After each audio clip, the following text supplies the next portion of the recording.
So, this is the first notebook of the F1 Academy 2025 season. So, my previous notebook was an introduction to F1 Academy, all the drivers of 2025, what it's all about. So, we have had round one. It was at the Shanghai International Circuit. It was a pretty interesting weekend all around F1 Academy and also F1 itself. The races themselves were actually pretty good.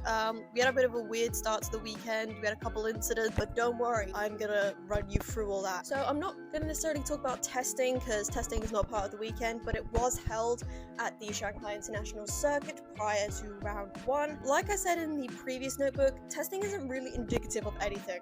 Just because you're faster than tested does not mean you're going to win the world championship. I've seen that in F1 many times. The first free practice session in China is probably going to be our most representative first look of the year. So let's do a debrief of practice. And Dorian Pan took center stage. She got P1 in practice only by just under a tenth. And when I say just under a tenth, I literally mean 0.099 seconds. It was an interesting session. So to start off with, we had a couple yellow flags. We had a few spins, obviously as our drivers get used to the circuit.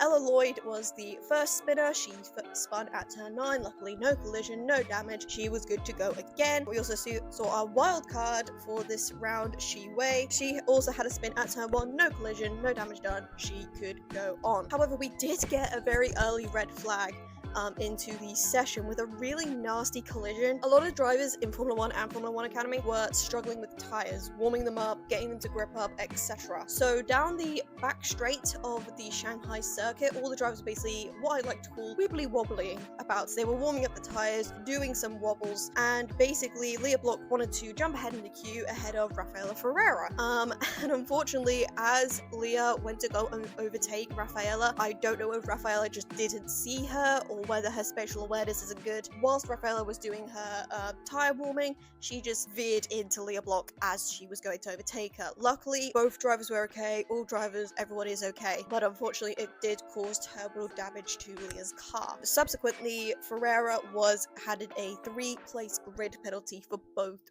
races, which is unfortunate. It's not really the way you want to start your F1 Academy career, by taking out another driver, but accidents happen, things happen. So I'll run you down the order for practice. So we had Dorian Pan taking an early lead. She was with a 2-minute 4.1, followed by Tina Hausman, which is a surprise, but like I said, practice and testing doesn't always mean everything. But yeah, her teammate in the Prima went in with a 2:04.2, like I said, literally less than a tenth behind her, with Chloe Chambers rounding off the top 3. Maya Book to take P4, she was only about 2 tenths behind, followed by Nina Gaidman, Ella Lloyd, Joanne Gigante, P8 Elba Femmeyer, P9 Alicia Palmoski, followed by Chloe Chong rounding out the top 10. P11, we got Alba Larson, then we got Aurelia Nobles, Iva Anagodostadis, Nicole Havrider, Courtney Crone, our wildcard Shi Wei, Leah Block, and Rafael Ferreira both having that collision. Right, now let's move on to qualifying. So qualifying was, again, a little bit interesting. It was really feisty. Qualifying is actually different this year. So 2024 qualifying, they're the standard 30-minute session. Your fastest time would set the grid for race 1. Your second fastest time would set the grid for race 2. So for example, you could be on pole position for the first race, you set the fastest time out of anyone, but your second fastest time could mean you start P6 for the second race, if that makes any sort of sense. So the race 1 and 2 grids might not necessarily be the exact same. This year, however, at 2025 qualifying, we've adopted the sort of F2 and F3 formats of reverse grids, which I actually really enjoyed. So for anyone who hasn't seen another junior series with the reverse grid format, they have one qualifying session, again, still 30 minutes, and P1 to P8 all swap around. So P1 becomes P8, P8 becomes P1, and so on and so forth. So obviously you want the better position for race 2 because P1 gets 25 points compared to race 1 where P1 only gets 8 points. Anyways, on to qualifying, which was an interesting session. So Ella Lloyd was the first out on track. She was the first to set a lap. She went in with a 2:06.143, which was then quickly slapped by Chloe Chambers, who went a tenth faster, and Alicia Palmoski, who then went into the 205s. So for quite a few of these drivers, this would have been like their first proper quali in a single-seater car, and also a lot of these drivers haven't raced against each other, so it was almost like trying to figure out like the pecking order, because you're not always going to show your full hand in practice. So qualifying is going to be your first place to go. Oh, she's quite quick. So Maya Verk was the first person into the 204s. She got into the 203s as well. She went 203.781. Pan was matching her, but she wasn't overtaking her. Weren't too many incidents. We did see a bit of impeding with Shishonte and Chong. Shiwei did get noted for failing to follow the race director's instructions. I don't think anything happened in terms of either of those. So the qualifying results are as follows. So we had Maya Verk, who was on pole by 0.5 of a second, half a second, which is incredible for Verk. Pan came in second. She was 203.8, like I said, half a second off. Bit surprising the gap isn't smaller, but we all know Pan, she can do pretty damn well. Alba Larson, that is a name I'm gonna keep bringing up in this video because she had a stellar weekend. She got into P3. She was the top rookie in qualifying. In fact, all MPs were in the top 6 for qualifying, so MP having a cracking start to the season. So following on, we have Chambers in 4th. Pretty good start for Chambers. I expect quite a bit from her this season, like Holmolsky in P5. Small gap between those two. Joanne Chichonte, she got P6. Then we got Emma Felbermeyer, again another name I'm going to be mentioning quite a bit. She had a good weekend as well for the rookie from Austria. We had Nina Gaben, who was on reverse pole. She got P8. Tina Hausman in P9, and Chloe Chong rounding out the top 10. Then we've got our early spinner Ella Lloyd in P11, still a pretty decent result. Nicole Havradet in P12, followed by Rafaela Ferreira in P13. Obviously, she's got that grid penalty from the collision in practice with Leah Block, so she'll be going down a few places. Aurelia Noble in P14, Courtney Crowe 15, Ava Anagorostades P16, and our wildcard rounds out the grid. Shi Wei in P17, as Leah Block, like I said, had terminal damage. She could not qualify. So moving on to our first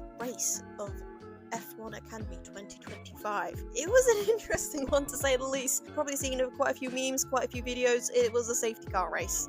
Effectively, we only really had 2 laps of proper racing. In fact, I actually wrote down the laps we had safety cars on. We had safety cars lap 1 to 5, 5 to 8, then 8 to 11. It's a 13-lap race. It was interesting, to say the least. Let's start it from the beginning, because this is going to take me a while. So, race 1, obviously we saw Nina Gaiman was on reverse grid pole, alongside fellow rookie Emma Felbermeyer. Quite a good front row for both of them. I was looking forward to see those two proper battle it out. Obviously, we were just plagued with safety cars. But it's the first race of the season. A lot of these girls, like I said, haven't raced against each other, or even raced in single-seaters. So is that no disrespect or discredit to any of their talents? It's just one of those things, unfortunately. Lights out, away we go. We saw Nina Gaiman get a great start. Honestly, she was flying. Emma Felbermeyer managed to steer her off for a little bit, and she managed to hold her own, the young rookie from Austria. Her first ever race in a single-seater car. She's literally just come up from karting. All the drivers scrambling for their first positions of the year. We then get our first safety car of the afternoon in the form of our home hero wildcard, Shi Wei. She managed to spin herself at turn 7 and unfortunately beached herself. Not much to say about that. It's just one of those things that happen. You've got like a 50-50 chance getting yourself out of being beached, and unfortunately she fell foul of that. So we had a few laps behind safety car, trying to get her car out the way. By the way, I will have to say, her livery was so cool, and her helmet, just everything about Shi Wei was honestly, I just loved it. Get a quick radio message from Alicia Pomolsky under safety car, reporting of a really weird beeping noise. She said there's this consistent beeping noise in my ear. I don't know what it is. Is there anything I can do to solve that? And the team radio basically came back to her and said, unless you disconnect the radio, it's gonna be there. But obviously if you disconnect the radio, you can't really reconnect it whilst going full speed. So it's either put up with that or have no radio. We get underway on lap 5. A great restart from Nina Gaiman. She kept it beautifully. Get another sort of jockey for positions, and then unfortunately we have our first collision of the race between Aurelia Nobles and Leah Block. Unfortunately, Leah Block's not having the best start to her weekend, but unfortunately she had a collision with Aurelia Nobles. She did get a 10-second penalty for causing a collision because of this, because Aurelia Nobles did DNF. Unfortunate for the Brazilian driver. Have another couple laps in the safety car. We get underway on lap 8 again. You can probably see where I'm going with this. Another safety car happens. The incident occurs at turn 1. Quite an interesting incident. So we had Chloe Chong and Nicole Havrida jockeying for positions. Obviously, your best chance is on the start finish straight or on the back straight, just because you can get slipstream, you can get your top speed, and also the braking zones are perfect for overtakes. Unfortunately, Chloe Chong just outbraked herself. She just went straight to the back of Nicole Havrida. The thing is about that video, you can literally see Nicole's drive shaft come off of her Amex car. I don't think I've seen that in a long time, if ever, really. And you can tell, another safety car period. Chloe did get a 10-second penalty for causing a collision. These penalties are adding up. We also did have a couple penalties earlier on in the race, just to run you through those. So we did have a pit lane start for Ella Lloyd, which I didn't mention initially.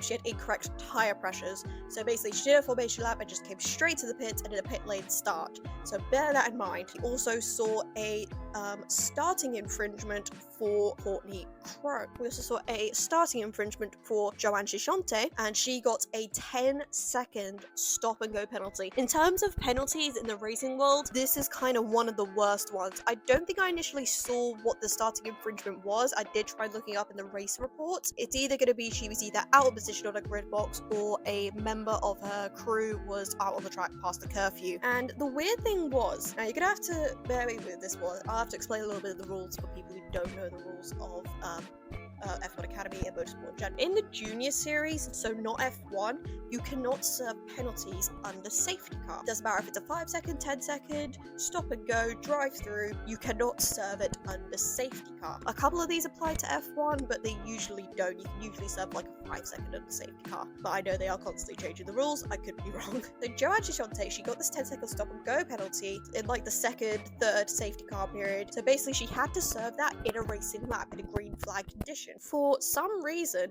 she's tried to serve this 10-second stop and go penalty under safety car. For whatever reason, her team bring her in, try and serve this penalty to try and lose less places, and it backfires. She then gets a second 10-second stop go penalty for failing to serve the penalty she originally got incorrectly. I'm quite confused by this. I honestly don't know why she came in. I don't know if she got told to come in. I feel like she probably would have, but it's very confusing why they tried to serve this under safety car. So that's unfortunately her race over. She was in P3 at the start. Also, another person who got a 10-second stop and go penalty was Courtney Crowe for being out of position on the safety car. She did serve that correctly. She didn't have to do that again. So anyways, we get on to the actual laps of racing. So we go on to lap 12 and a bit of jockeying for position.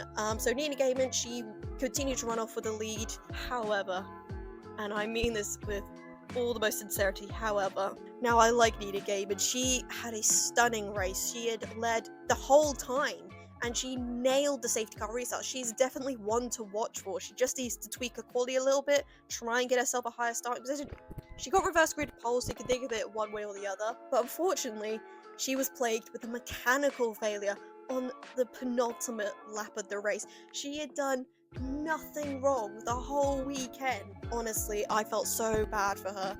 And so she retired on lap 12. Luckily, they were able to continue racing. There was no safety car needed, just a couple of yellow flags. So Alicia Pomorski then inherited the lead. To be fair, she had a pretty good race as well. She was just minding her own business, really, and you gotta be in it to win it. You gotta be in the right place at the right time. Saw a few funky moves on the last few laps, one of them being Alba Larson. Like I said, I am mentioning Alba Larson a lot. She had a really good race. Unfortunately, she did make a little bit of a ballsy move down the back straight in the braking zone on Emma Felbermayer, unfortunately resulting in a collision and a 10-second penalty for Alba Larson. Apart from that, she had a pretty good race. And then we also saw a last-minute collision between Tina Hausman and, once again, Emma Felbermayer, but I don't believe any penalties were given out for that. So the race win went to the Brit, Alicia Pomorski, who is supported by Red Bull. Chloe Chambers, she got second. She had a fairly quiet standard race, a few battles here and there, and our Ferrari Academy driver, Maya Vug, came in 3. So pretty good top 3. They all just kind of minded their own business. It was kind of more to the back of the field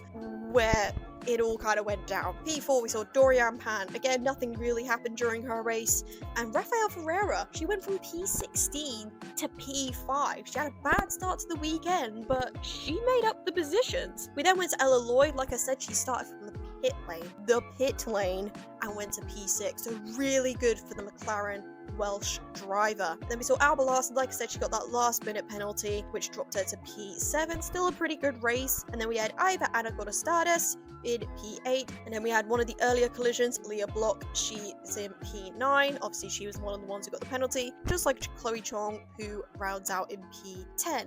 Emma Felbermeyer, she had a so-so race. Unfortunately, she went from P2 to P11, had a couple collisions, but still a pretty good race from her. Tina Hausman, P13. Joanne Shishante with that weird serving penalty. She finished nearly 50 seconds behind Tina Hausman, 99 seconds off the lead. So our retirements for the race, we had Nina Gaiman, unfortunately, with a mechanical failure on lap 12. We had Nicole Havrida, Aurelia Nobles, both with collisions with other drivers, and our wildcard driver, Shiwei, who had a spin on lap 1. It was an interesting race. We didn't see much racing, but it was our first look into the season of like, okay, who are the strong ones in this one? And I'd say out of the group of race 1, I'd probably say Nina Gaidman for a start. She nailed the safety car restarts, led basically the whole race until she couldn't. Alicia Palmowski, right place, right time. She's a fast driver. Chloe Chambers, Berg, Pan, they all just kind of there. They're quick. Alba Larson had a good race.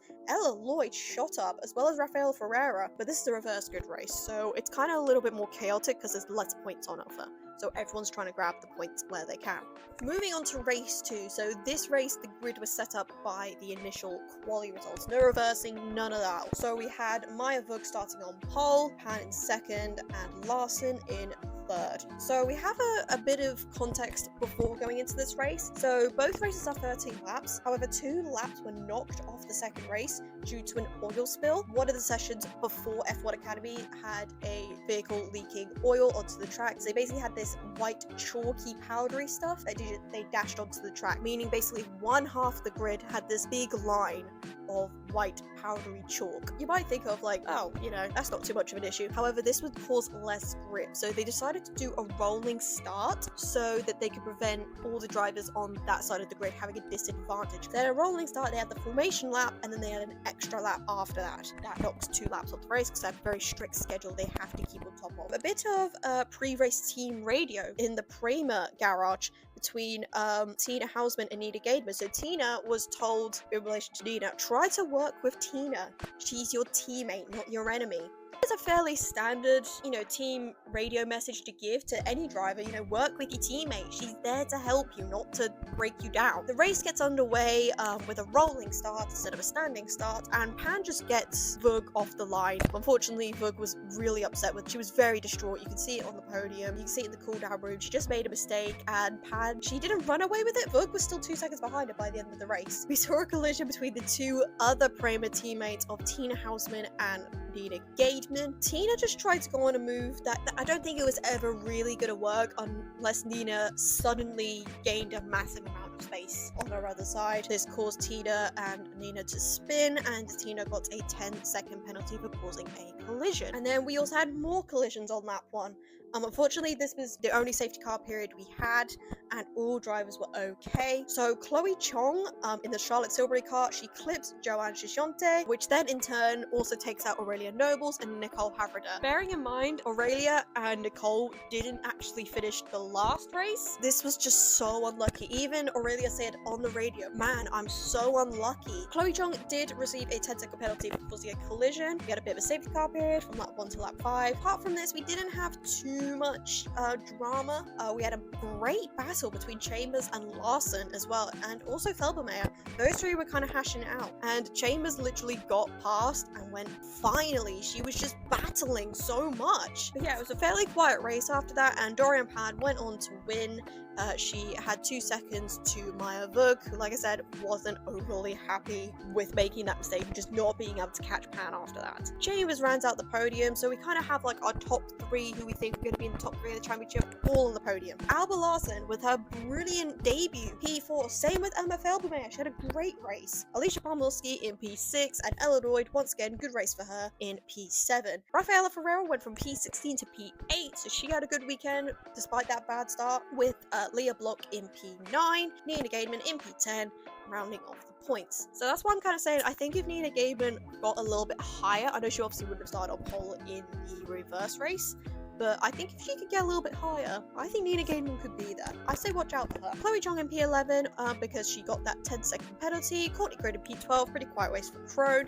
Same with Anna Godostaris in P13. Shi Wei did finish the second race in P14 in front of a home crowd. Tina Hausman with that earlier penalty because of the collision with her teammate. P15 are non-finishers all on that one. Gisante, Havrada, and Aurelia Nobles with that multi-car collision. So race 2 was a little bit more tame. We kind of saw more racing, if that makes sense. But yeah, this is going to be the time when we see the speed. Obviously our next race is Jeddah, so it's a more high-speed track, and also it's a street track, so it's a little bit more dangerous than Shanghai. We have lots of runoff. Jeddah, if you go wrong, you go wrong. Let's get on to the championship standings. So no surprise, Pan is P1 at the moment with a 31 points. She's a 5-point lead over Vug. I still think Vug had a really good weekend. I think she was being very harsh on herself. Chambers with a good start. She's 2 points behind Vug in P3, Pomorski in P4 with that great win in race 1, and Alba Larson in P5. Emma Felbermeyer behind her fellow rookie. Those two had a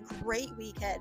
She's in P6 in the championship along with Ella Lloyd. She had a bit of a weird start because obviously of her pit lane start, but she made it work. P7, I think she could be a good one.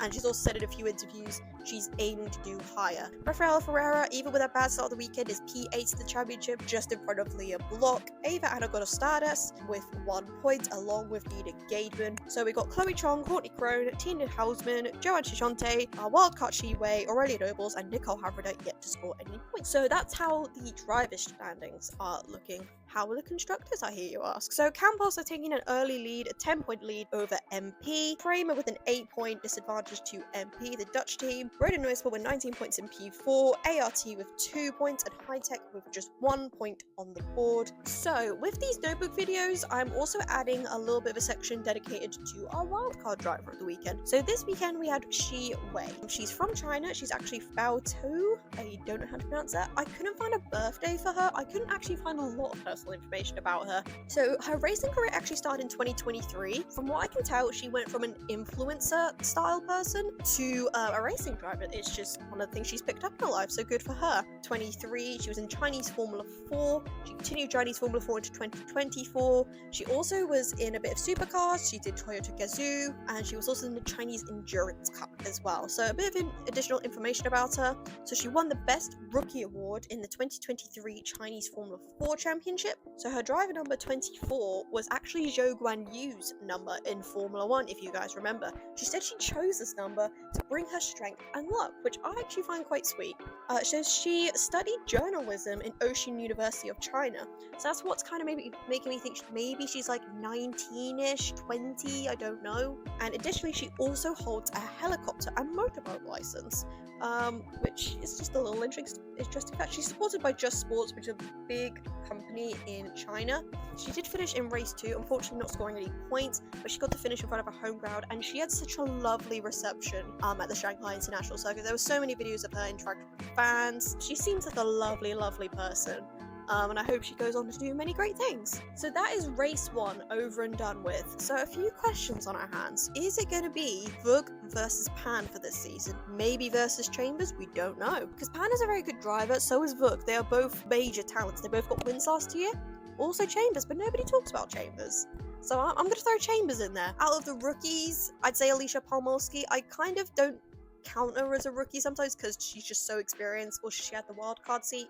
but technically she's a rookie, along with Nina Gademan. I think if Nina could jump herself ahead in quali, I reckon she could be there. That's my little curveball for you guys. Rookie-wise, like I said, Alba Larson, fantastic weekend. Obviously, she had a couple incidents, but same with Emma Felbermeyer, she's never been in a single-seater, and she had a great weekend. She had a couple collisions. New team on the block, High Tech, done alright. They've got a point on the board with Inaugural status. Yeah, I think it's a very interesting season ahead of us. If you guys like what you've seen, you like my notebook, please like and subscribe. Give me any comments. Constructive criticism is always welcome. Just please don't be mean. If you watched this far into the video, thanks, I think. Yeah, with all that being said, I'm looking forward to Jeddah. I'll see you guys next time on my notebook.